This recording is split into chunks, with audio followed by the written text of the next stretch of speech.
Күншерфіңіз қайырлы olsun, эфирде заман саатлерде 15.30 бүгін Қырмыжғалының 816 күні кетмекте. Студияда сілерімен Шевкет Аматулаев селямлайым.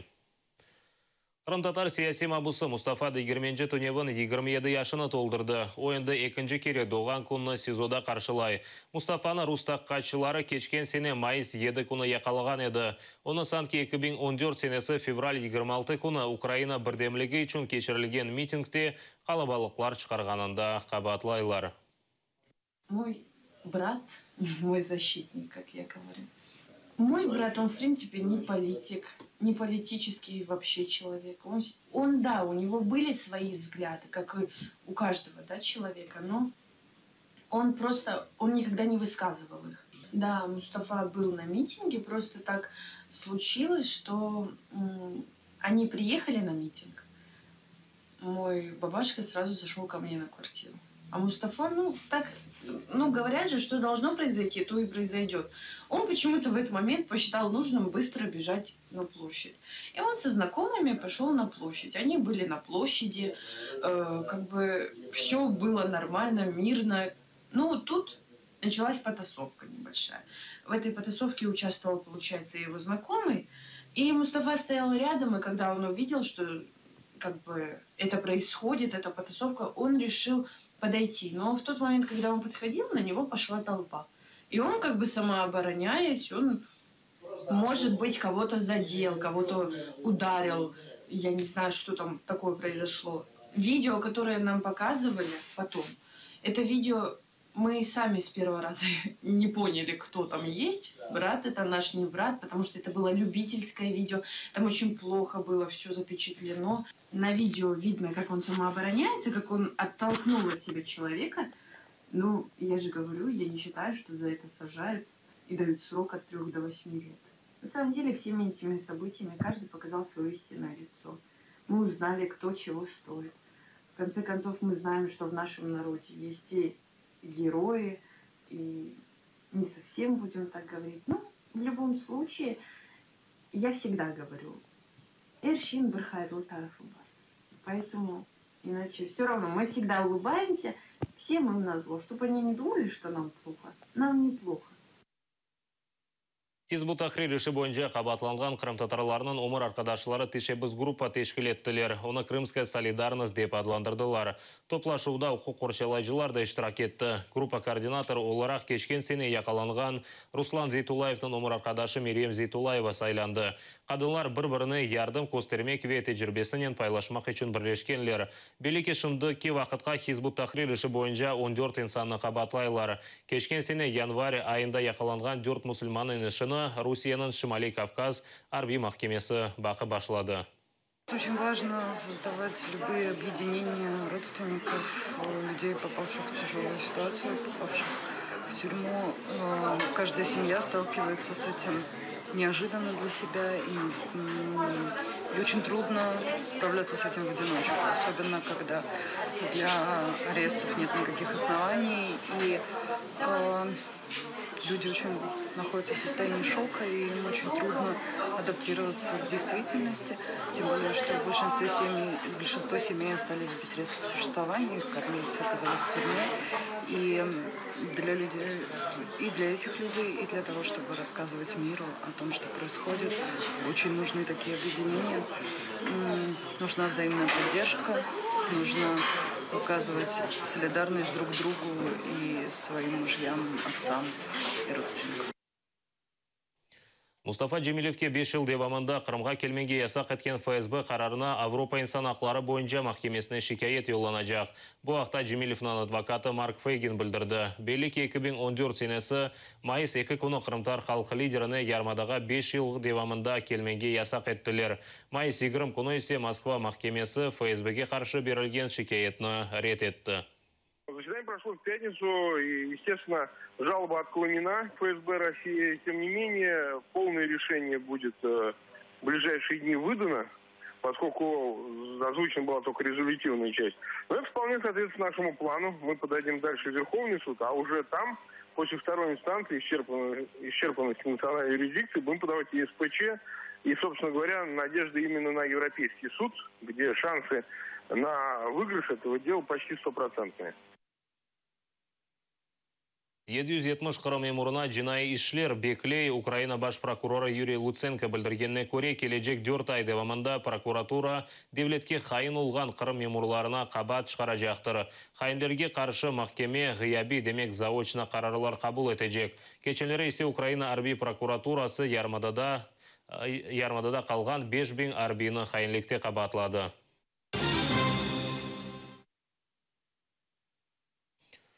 Бүгін Стамбулда Бірлешкен Милләттер Тешкілатының ilk Бутын Дүния гуманитар саммиті башланды. Анда тахменен 60 девлет юлбашчылары ве о қадарда акимиет рейслері иштирак еті. Украинаны бұл мерасимде президент Петр Порошенко, Қырым-татар халық лидері Мустафа Джемилев и Меджлис рейсі Рифат Чубаров тақдим етелер. Порошенко өз чықшында Қырым-татар халқының проблемасын ачықламаға планлаштыра. Саммит черчевесінде Порошенко Авропа шурасынан баш катибі Турбиерін Яглан теле көрішті. О ярмадада Қырым-татарларға ишғалжа хакимиеті япқан басқа ақта тариф етті.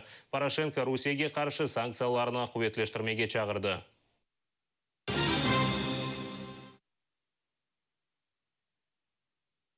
Ахмеджеттің ишғалжа хакимиеті Семсетитранс шіркетінен олған 7 маршрутқа анлашмаларына лягу еткен. Бұл ақта Ахмеджеттің ишғалжы мемориет юлбашысы Геннадий Бахарев білдірді. Оның сөздеріне көре да 5 маршрутқа олған анлашмалар лягу етілежек. Семсетитранс шіркетінің автобуслары ерлеріне дегер автобуслар чықармаға ишандыралар. Беліке шіркет ишғалжа хакимиеті тарафындан басқы Қырым блокада башлаған сон артты. Шіркет Ленур Ислямовның бабасы Эдем Ислямовқа айыттыр.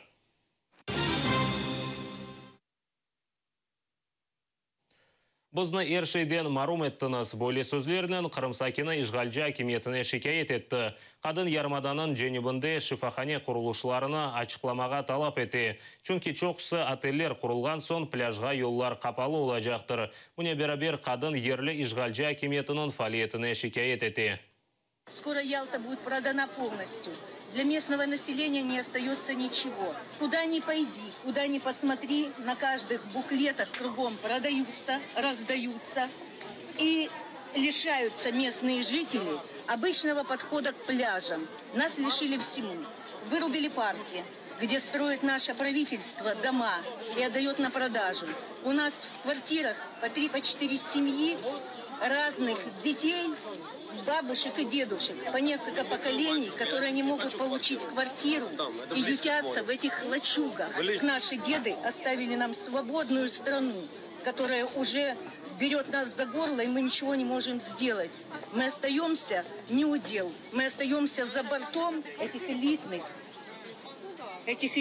домов и комплексов, где простому человеку нет возможности даже подойти к пляжу. Ақиярда Русия баш назиры келешіне топрақ боялағанлар. Бұны таздықлаған фото интернетте пейда олды. Фотода көрнеки yol кенарына от түсіне ешілге боялағанлар. Беліки ратлық көңлері Қырымға Русия баш назиры Дмитрий Медведев еш зеретінен келген еді.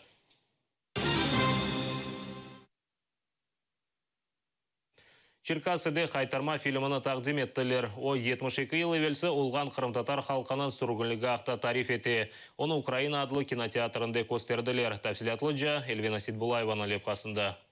Крымские татары! Предатели советской родины! Через 15 минут начнется погрузка по машинам! Бұл тарихның қара сәйфелері қайтарма Қырым-татар халқының фажиасына акс еткен фильмдір. Оны Черкасы сәкінлері чон тақдим еттілер. В результате нечеловеческой трагедии погибло 46,2% людей в дороге. В большинстве своем это женщины, старики и дети, потому что лучшие сыны этого народа на тот момент находились на фронте Второй мировой войны. Фильмнің баш қараманы Совет үкіметінің екі дефа қараманы Аметхан Султан. Майысын 44-ші сенесі ақиярыны бошатқан сон, оны тәтілге yol алыр. Оевы алупкаға yol ала. Оның қол зоғынде майыз 18-інде қорантасымен берабер бүтін халқына сүргін етелер. Согласно приказу, все лица татарской национальности объявляются изменниками Родины и определяются к принудительному выселению. С собой брать еды на 2 суток. И теплые вещи не больше 5 килограмм на человека. Драгоценности и посторонние предметы запрещено. Кто изменник? У меня сын герой! Предателя сын может быть только предателем. Что ты сказал, пес? Ты на кого руку поднял? Падаль татарская! Дуже болісний, але дуже захоплюючий. Мені дуже сподобалося. Ну, я сподіваюся, що станеться якесь диво. Все ж таки татари зможуть почуватися захищеними на власній території. Фильмны Вячеслав Самозван да бақты Остифаға чыққан 69 яшында олған полковниктер. Афганистан женкінде иштирак етті.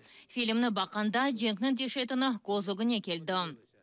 Кухоль солдат просить води попити. Взяв цей кухоль, забрав. Звірине лице Росії, це взагалі, воно так присутнє, присутнє для всіх росіян. Трагедія в Афганістані, трагедія на Горному Карабахі, трагедія зараз у нас на Україні. Те саме. Владислав Векарин апансыздан фильмнің көстірлігіне келділер, пешман олмадылар. Емоції це просто не передати. Це дійсно їм поспівчувати те, що їх народ пережив тоді. Вся Україна має пам'ятати ті події, і такі фільми потрібно показувати чи не кожного дня, аби не забувати це все. Нам треба зараз доносити до центральної України, до жителів, що деокупація України, звільнення її від окупанта, можливо тільки якщо ми усвідомимо, що це наше спільне горе і що це наша спільна земля. Эльвина Сидбулаева, Эльдар Тарахтар, Швейякупе, Демов, Заман. Киевде ананеви Крым татарларының бар көріші өткерілді. Байрам Пирогова адлы Украина мемарчылық ве турмуш музейінде кечірілді. Мусафирлер огынде өз ерларынан Феми Мустафаев, Эльзара Баталова, Ленара Османова чықшта болындылар. Крым татар нахмелеріна Джемил Кариков жанландырды. Чөлмекші Рустем Скибин ве дигер усталар мусафирлер үшін мастер-класслар кечірділер. Топлашқанлар білдіргенне көре шымды өз евлерінден ұзақта усалар да бөлек көрішівлер милли мұйтны яраты. Я очень люблю крымско-татарский народ. Я очень рада, что они продвигаются как в культурном плане, так и в сохранении своих традиций. Поэтому желаю только процветания, развития. Потому что мы не только здесь встречаемся, мы здесь и наших детей приобщаем к нашей родной культуре, потому что мы можем познакомить детей и с нашими артистами, и с родными песнями, где они это могут услышать. К сожалению, сейчас по новому месту жительства у нас не всегда есть такие возможности, а такие мероприятия дают нам и возможность встретиться, и возможность пообщаться, и возможность просто детям окунуться опять в свою культуру. Ачқылақтан десек, қуанмаға бір бек балабан себеп жоқ. Ама бұнда Киевде бізге топлашмақ керек. Не үшін демек, өзіміз үшін де дегіл, балаларымыз үшін. Не үшін демек, олар бір өз тілін ешітсінлер, қоңышсынлар башқа балаларман, милли ерларын ешітсінлер, өз дұйғысын Крым татар болғанын жоймасынлар. Бұны демек істеймін. Бұл саатқа сонки хаберіміз еді, невбетеки яйынларымызны қачырмаңыз, аты ерелі олыңыз. Көрішмек үзіре.